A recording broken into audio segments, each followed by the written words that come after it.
Il est actuellement 7h20.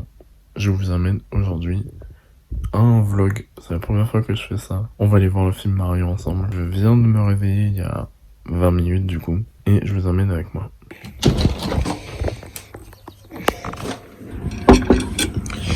Ah, il fait très froid. Et on va aller se préparer.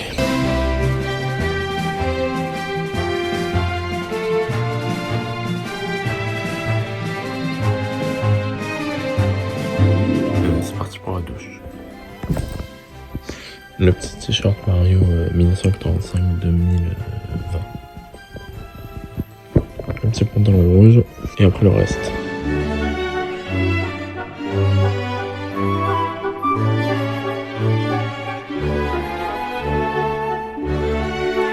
C'est parti.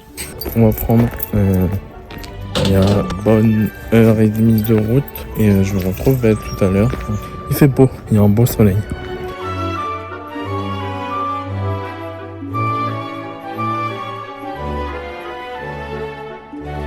Bon, j'ai un grand soleil qui me tape à la tête là, mais il fait très bon, il fait soleillé, je suis très content. Il y a un bus en descendant de mon allée qui est passé. J'ai fait putain, sérieux. Du coup là j'en ai vu un là qui allait au centre. Et du coup il va faire le retour après, donc il devrait pas tarder. Et je vous retrouve tout à l'heure. Bon, ça y est, je suis à plan de campagne, j'arrive dans la ville. Donc là je vais aller au ciné, ça y est. Je vais arriver au ciné dans 200-300 mètres. Le film dure 1h40. Et je vais aller voir en 4DX, j'ai oublié de vous le dire. Avec les chaises qui bougent, le vent, la pluie, tout ce qui va avec. Quand tu prends des coups, t'as un coup derrière. Le gros truc quoi. Alors ici ça résonne un peu. On est dans la transition pour aller direct au cinéma parce que c'est juste devant en fait le cinéma. Vous allez le voir, je vais vous le montrer dans pas longtemps. Si on est juste devant là, il est juste là, devant moi. On va y aller, c'est parti. Regardez qui est là. Regardez, il est ici. Bon, j'arrive pas trop à calibrer mais il est là. Du coup je suis arrivé dans la salle. J'ai acheté ça. Et je suis aussi pris. Je pense que c'était une mauvaise idée avec la 4DX, mais j'ai pris la boîte de Mario Galaxy du coup. Elle est trop belle. Et du coup, ça commence dans 20 minutes. Il était excellent les gars, genre vraiment en 4DX il était incroyable. J'ai pas vu le temps passer et même le temps est passé trop vite. Parce que putain, j'aurais bien voulu qu'il dure plus longtemps. Vraiment, il était incroyable. J'ai adoré toutes les scènes. J'ai adoré le film, il est trop beau. Le film il est magnifique. Genre, il est trop beau visuellement. T'as vraiment plus d'action, plus de trucs. C'est vraiment mieux fait, mieux travaillé. Franchement, allez le voir. Allez le voir. Là, je vais manger un bout et après, je rentre à la maison. Alors, du coup, on est le lendemain du tournage, enfin du vlog. Et je vais pouvoir vous faire la review du film dès maintenant. Parce que, du coup, cette vidéo est en deux parties.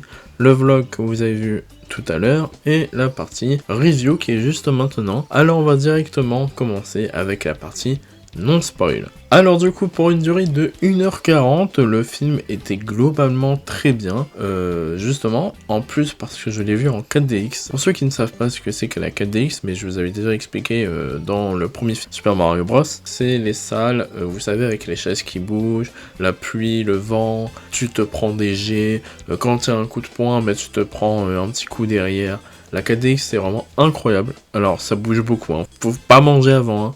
Je vous ferai la semaine prochaine un petit short supplémentaire pour vous dire mon avis sur la version IMAX parce que je vais le revoir mardi ou mercredi prochain parce que normalement je vais dans la plus grande salle IMAX de France qui est à Montpellier. Du coup je vous dirai tout ça quand je l'aurai vu. Sinon le film globalement il est très bien, ça suit pas totalement l'épisode 1 mais quand même tu retrouves tous les personnages du premier film. Et du coup les nouveaux qui arrivent, donc Harmony, Bowser Jr. comme il y avait montré dans le trailer, et d'autres personnages que je ne vous spoil pas maintenant, mais qu'on en parlera dans la partie spoiler. Niveau couleur, moi j'ai adoré, genre vraiment les couleurs sont ultra vives. Quand je dis elles sont ultra vives, c'est que tu vois que ça pète, que vraiment toutes les couleurs sont là, j'ai envie d'aller voir un IMAX pour voir comment ça donne, surtout au cinéma. Les 1h40 sont passées trop vite. Heureusement que j'étais accompagné de quelqu'un. Je me demandais mais de qui il va parler? Je n'étais pas tout seul dans la salle. Regardez qui j'ai ramené. Yoshi bleu. Je le voulais en violet, mais il était pas. Bon, après, il est un peu en violet ici. Mais je le voulais en violet, mais il n'était pas en violet. Donc c'est dommage, mais il m'a accompagné pendant 1h40. Et du coup c'est trop cool. Voilà, j'ai eu ça. Et j'ai la boîte de popcorn, mais elle est pas sur moi là. De toute façon, vous l'avez vu lors du vlog ce matin. Les personnages sont assez bien présentés, même si ils sont présentés assez rapidement. Hein. T'as pas le temps de dire bonjour à lui, que t'as déjà un autre personnage derrière qui arrive et qui te dit bonjour très rapidement. On voit que ça enchaîne très rapidement en fait les scènes. Bah en fait c'est les trucs de Illumination, hein. Ils sont habitués à faire ça. C'est pareil pour moi chez Méchant. Le premier film c'était assez lent je trouve. Mario et Luigi, du coup ils sont à la maison, ils se font transporter par le tuyau, puis après ils découvrent Todd qui fait ta. C'est assez lent. Là le deuxième, on te prend, on te tire et on te dit allez viens. Vraiment c'est super rapide comment on te prend.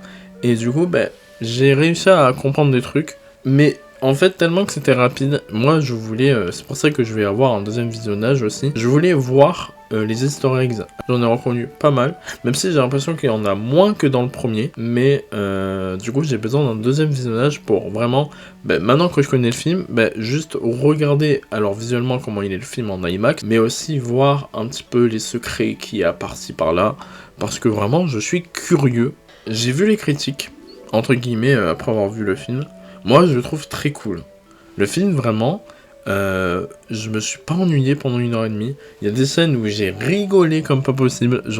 Après, j'étais pas tout seul, hein. Il y avait du monde dans la salle. Hein. Ça, je vous le dis, il y avait du monde dans la salle. Et tout d'un coup, j'étais mort de rire. Il y a un mec qui était devant. Il se retourne et il me fait en mode sourire. En mode...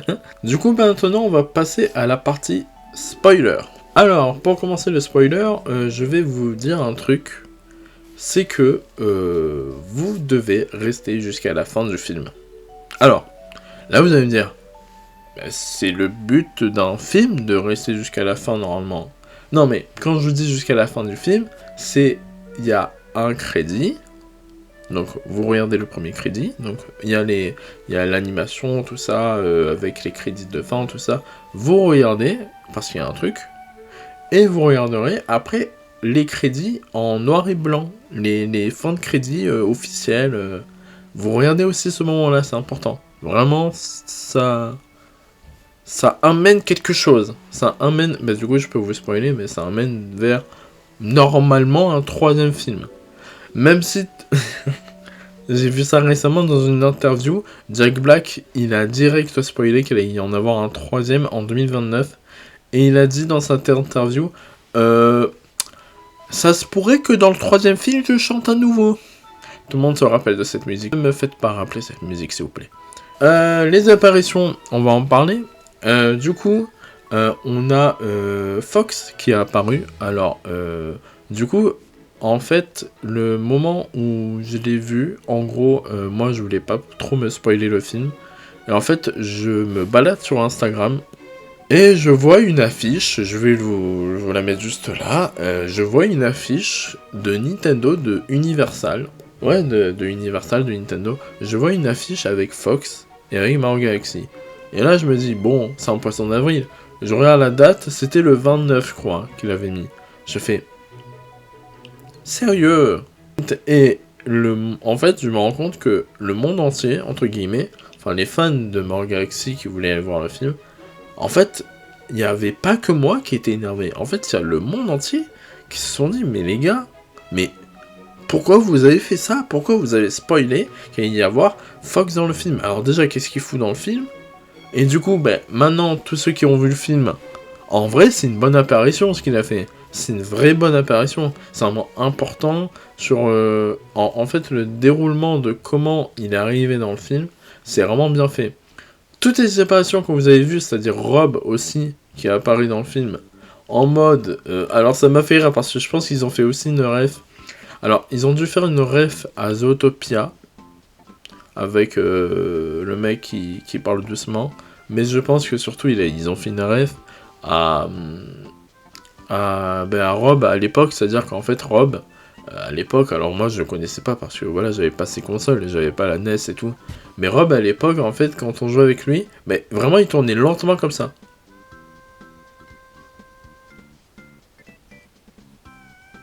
vous regardez la vidéo de Jour du Grenier sur les jouets Nintendo, enfin les accessoires Nintendo, vraiment c'était comme ça, et c'était super lent, et c'est trop drôle. Et du coup, ben là, il représente en mode... Et du coup, tu peux te dépêcher? Je peux me dépêcher. Et du coup, il lui coupe, genre... il lui coupe l'herbe sous le pied, et c'est trop drôle, en fait. Le film représente super bien Rob. Sur un petit moment, hein, vraiment, ça a duré vraiment 5 minutes, même pas. Mais c'était vraiment trop bien fait. Moi, ce que je trouve dommage au film, c'est la fin. C'est comment ils ont conclu la fin. En fait, moi, je pense que Illumination s'est dit, les gars, on a 1h40, faut vraiment qu'on montre les 2 crédits de fin. Venez, on fait que Mario reconstruit le château, et au moment où il met le drapeau, vraiment, ça cut comme si il voulait se dépêcher de finir le film. Ça cut comme si il voulait y aller, il voulait se dépêcher de terminer le film. Et ça, c'est énervant. C'est pas genre une fin douce avec bravo, bravo, vous avez réussi, tout ça. C'est pas fluide, c'est pas doux, c'est pas...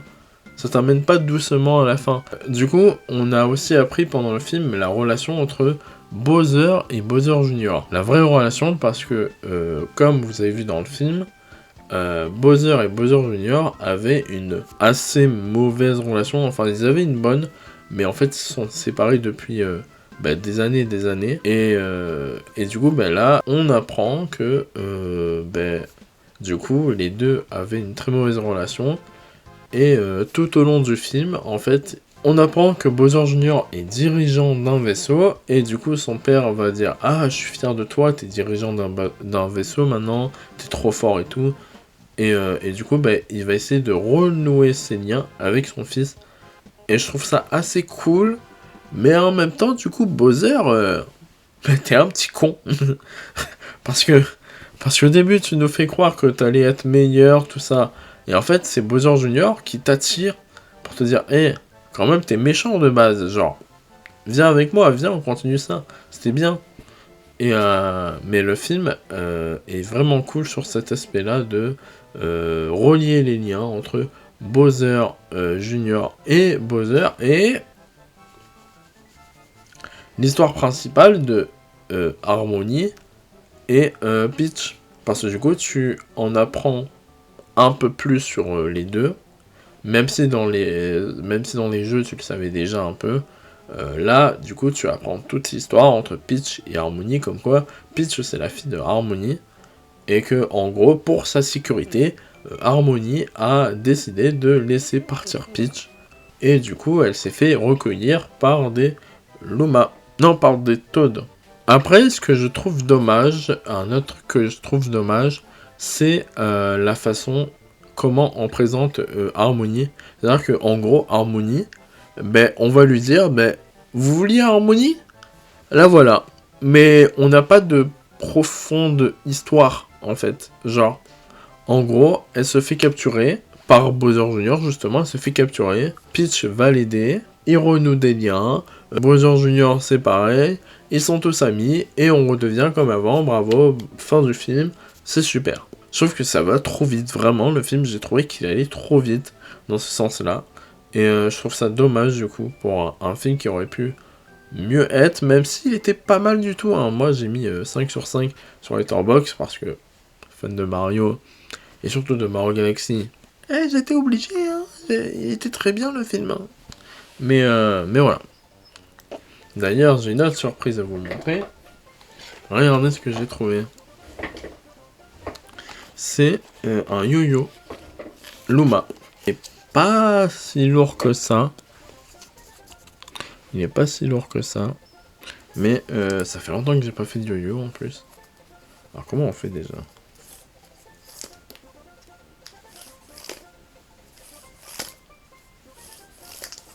Du coup, vous voyez rien.